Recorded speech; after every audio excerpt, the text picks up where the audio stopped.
네, 오늘 저녁 예배는 본문이 느헤미야 13장입니다.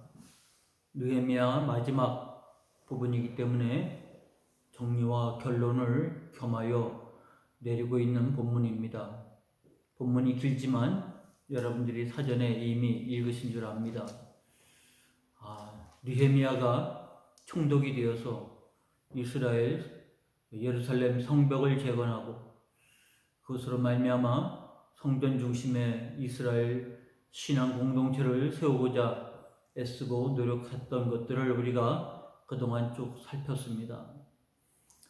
느헤미야가 총독으로서 예루살렘에서 얼마큼 제위했는지 명확하지 않지만 그러나 거의 한 12년 정도 그가 총독으로서 예루살렘을 안정화시키고 신앙의 공동체를 세워가는 일을 힘썼던 것을 봅니다.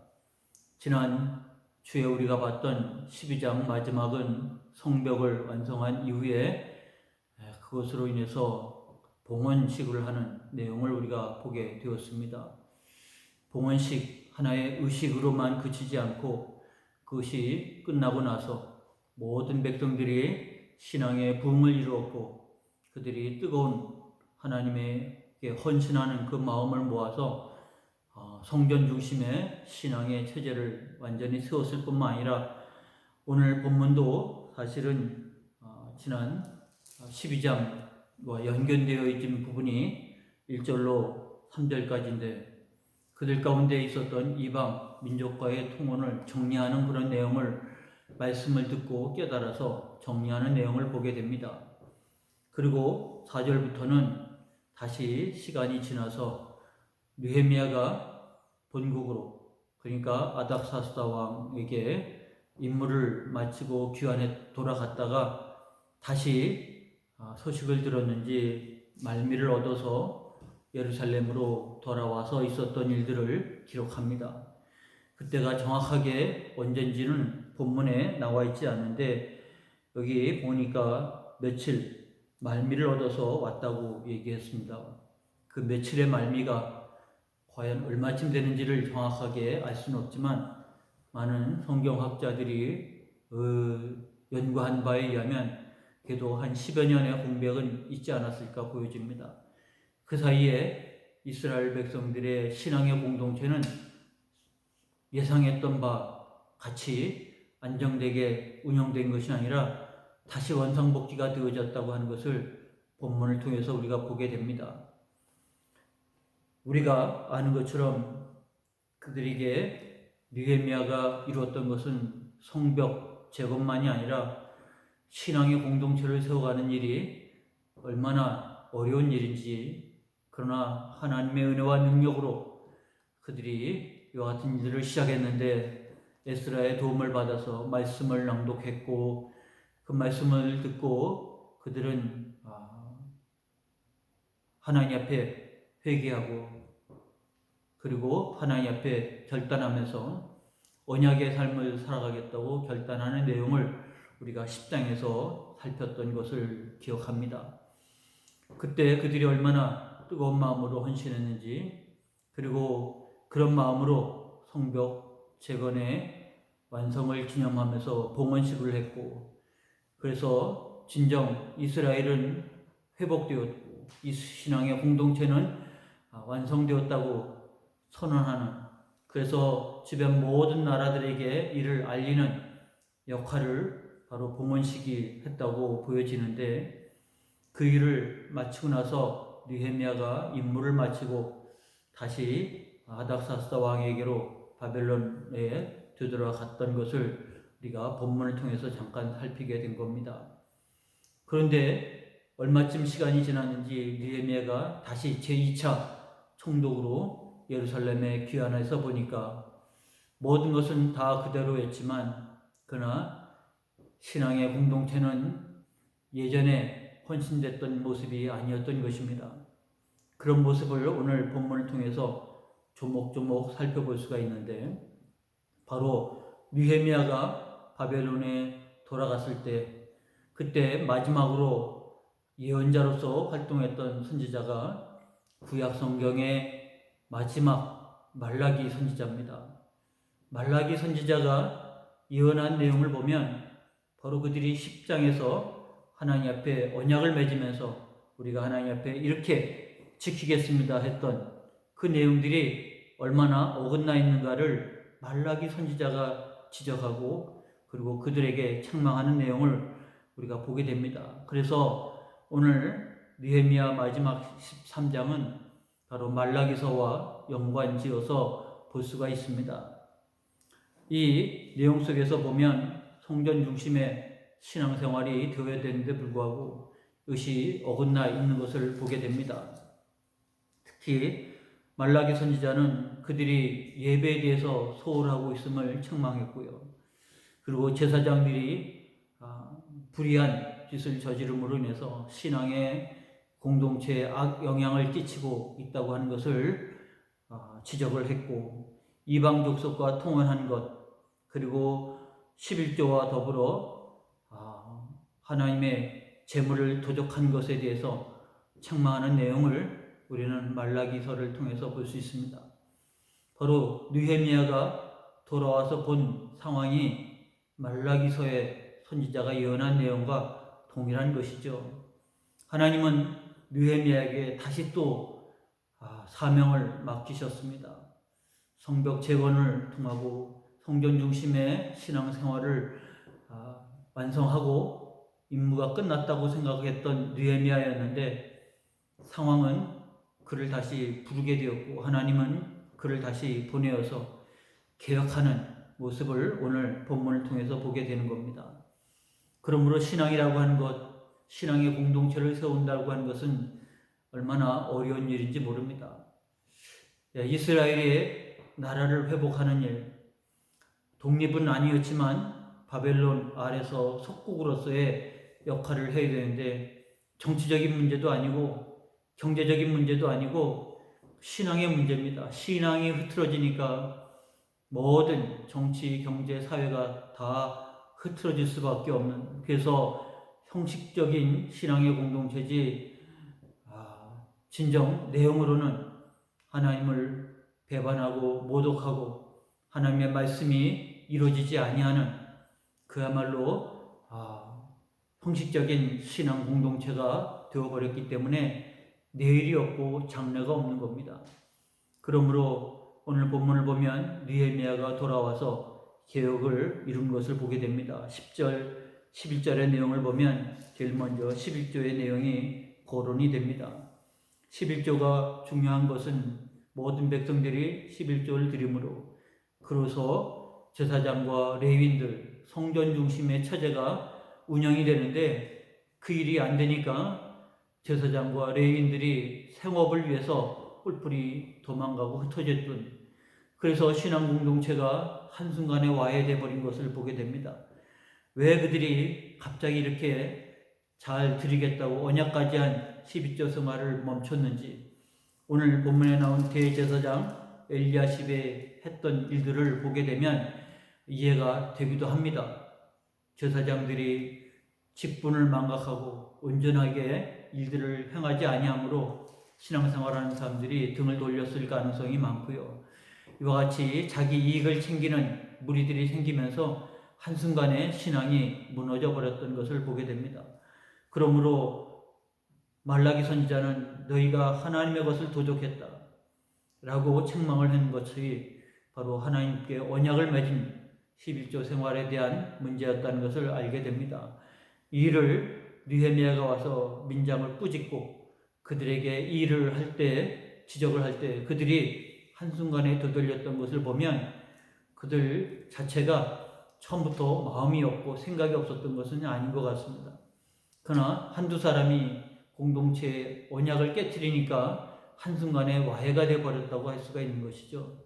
11조가 다시 회복이 되고 그로 인해서 성전에서 섬기는 자들이 다시 복귀하고, 그래서 제사장, 레위 사람들, 그리고 찬송하는 사람들, 악기를 다루는 사람들, 문지기들, 모든 체제가 성립이 되어가는 모습을 보게 됩니다. 두 번째는 15절로 22절까지 안식일에 대한 문제를 거론을 합니다.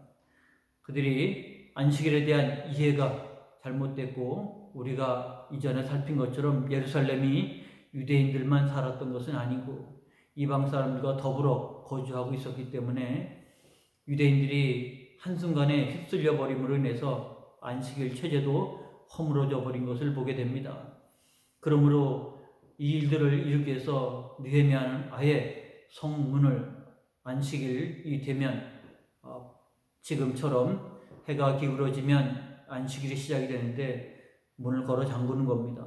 그래서 해가 기울어지기 전에 문을 걸어 잠그고, 그리고 안식일이 끝날 때까지 왕래가 안 되도록, 그리고 이것을 어기는 자에 대해서 총독의 권위를 가지고 명령을 내리는 모습을 보면서 안식일을 지키게 하는 바로 그런 처신을 보게 됩니다.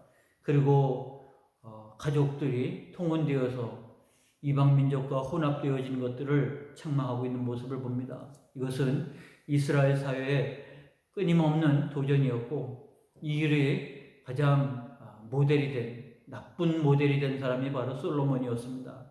하나님 앞에 복을 받았던 자였지만 그가 많은 이방 여인들과 통혼하고 그들이 솔로몬으로 범죄케 함으로 인해서 결국은 이스라엘이 남북으로, 유다와 북이스라엘로 갈라지는 비극을 맞이하지 않습니까? 그러므로 하나님 앞에 바로 서지 않는, 이와 같은 말씀에 순종하지 않는 사회는 하나님의 심판을 받을 수밖에 없다는 것을 분명히 밝히고 있습니다. 그러므로 느헤미야의 마지막 개혁은 처음 시도한 일이 아니고 그들이 하나님 앞에 언약했던 부분을 다시 흐트러졌던 것을 또 다시 한번 개혁을 한 것입니다. 말라기 선지자가 그랬고, 그것을 책망했던 말라기 선지자라고 하면 실제적으로 그것을 바로잡는 일을 필요했는데 느헤미야가 총독으로서 그 일을 시행을 한 것입니다. 어쩌면 이와 같은 느헤미야의 개혁은 이제 400년간 말씀이 말라기로부터 끊겨지고 주님 오실 때까지 공백기를 가져야 되는 그들에게 있어서 마지막 기회요. 이 기회를 놓치면 더 이상 신앙의 공동체는 없을 거라고 보여지는 마지막 심정을 가지고 느헤미야가 일을 했을 것입니다. 물론 느헤미야는 400년 공백이 있을 거라고 알고 한 일은 아닙니다. 그러나 느헤미야도 이제는 나이가 60이 넘어가고 두 번 다시 이곳에 돌아와서 이 일을 할 수 있는 여지가 없을 거라고 보여지고, 이 기회를 놓치면 영원히 이스라엘 신앙 공동체는 세워지지 못하고 와야 될 것이라, 성전 중심의 신앙이 무너져 버리고 이방 민족과 결합되어서 통혼하고 안식일이 무너지고 이스라엘이 신앙 공동체라고 하는 근거가 하나도 없어지게 되는 것입니다. 그러므로 이 일에 대해서 느헤미야의 개혁은 이스라엘의 신앙 공동체를 세우는 중요한 원리였다는 것을 우리가 보게 되는 것입니다. 이제 느헤미야가 이로써 마감하고 마무리 짓게 됩니다. 우리가 말라기서를 구약의 마지막 성경이라고 했는데, 바로 역사적으로는 느헤미야 13장 이후로 이제는 긴 공백기에 들어가는 내용을 우리가 보게 되면 바로 이 개혁이야말로 얼마나 중요한가, 이 사명을 감당하고자 했던 느헤미야의 헌신을 우리가 기억하면 하나님 앞에 헌신했던 그 하나님께서 히브리서 11장 6절을 통해서 분명히 말씀했습니다. 믿음이 없이는 하나님을 기쁘시게 못하나니 하나님께 나아간 자는 반드시 그가 계신 것과 자기를 찾는 자들에게 상 주신 자이심을 믿어야 할 것이라 그랬으니, 느헤미야는 하나님에 대한 그 믿음을 가지고 이 개혁을 했고, 그 개혁의 말미에 그는 정말 목숨 걸고 이 개혁을 하면서 기도를 그렇게 하고 있지 않습니까? 그래서 그 22절에도 그 기도가 나옵니다. 하나님 앞에 이 개혁을 이루면서 마지막에 22절 뒷부분에 내 하나님이여 나를 위하여 이 일도 기억하시옵고 주의 크신 은혜대로 나를 아끼시옵소서. 하나님의 상 주심을 바라보고 헌신했던 느헤미야의 모습을 봅니다. 마지막 31절에도 또 정한 기한에 나무와 처음 익은 것을 드리게 하였사오니 내 하나님이여 나를 기억하사 복을 주옵소서. 느헤미야의 헌신은, 그리고 느헤미야의 기도는 하나님이 계신 것과 상 주신 자이심을 믿는 하나님의 부름받은 자의 헌신이었다는 것을 우리가 잘 알 수 있습니다. 느헤미야의 헌신을 통해서 신앙의 공동체는 다시 한번 세워집니다. 또다시 와야 될 가능성이 농후했지만 그래도 400년 잘 버텼던 것을 우리가 생각해 보면 느헤미야의 헌신이 얼마나 귀한가를 생각해 보게 되는 것이고, 그가 이와 같은 헌신을 드린 것은 신앙의 공동체를 사랑하고 하나님의 뜻을 위하여 헌신했던 것일 뿐만 아니라 하나님이 자기를 찾는 자들에게 상 주신 자이심을 믿는 믿음 안에서 헌신했다는 것을 우리가 상기해야 할 것입니다. 부름받은 여러분, 우리가 하나님의 몸된 교회를 섬기는 일에 지금 주 앞에 섰습니다.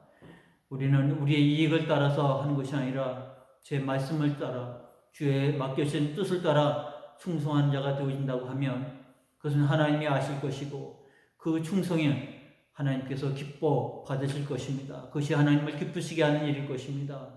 그러므로 맡은 역할, 맡은 자에게 구할 것은 충성이라고 그랬는데, 충성된 자의 삶을 살아나감으로 인해서 공동체는 세워지고 하나님은 영광을 받으시며 우리의 삶은, 나의 삶은 기억하시는 바 되는 잘했다 칭찬 듣는 좋은 청지기로서의 주 앞에 서게 될 것입니다. 이런 믿음을 가지고 공동체를 섬기고 하나님 나라를 섬기는 여러분 되셨음을, 그리고 그렇게 충성하신 여러분들이 위로받으시고 더 큰 소망을 가지고 나아가는 신앙이 되시기를 축원합니다. 기도하겠습니다. 하나님, 그동안 느헤미야를 통해서 어려운 중에, 폐허가 되어진 중에, 그리고 하나님의 심판 속에 무너진 바로 이스라엘 공동체를 회복해가며 하나님이 기뻐하시며 영광을 받으시는 성전이요, 하나님 안에서 말씀이 있고 진리가 있고 순종이 있고 충성이 있는 신앙의 공동체로 세워져가는 모습을 느헤미야의 재건을 통해서 우리가 보게 됩니다. 그러므로 충성하는 자가 아니면, 헌신하는 자가 아니면, 순종하는 자가 아니면 어떻게 하나님의 공동체가 세워질 수 있겠습니까? 하나님께서 충성하는 자를 기억하여 주옵소서, 헌신하는 자를 기억하여 주옵소서.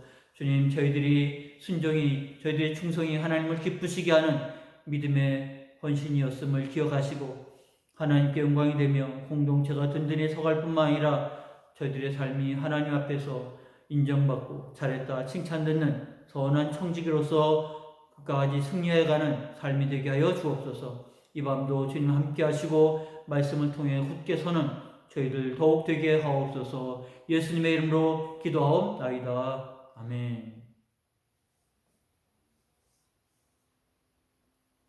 계속해서 찬송 325장 부르시고 중보기도 하시고 주기도문으로 예배를 마치시기 바랍니다.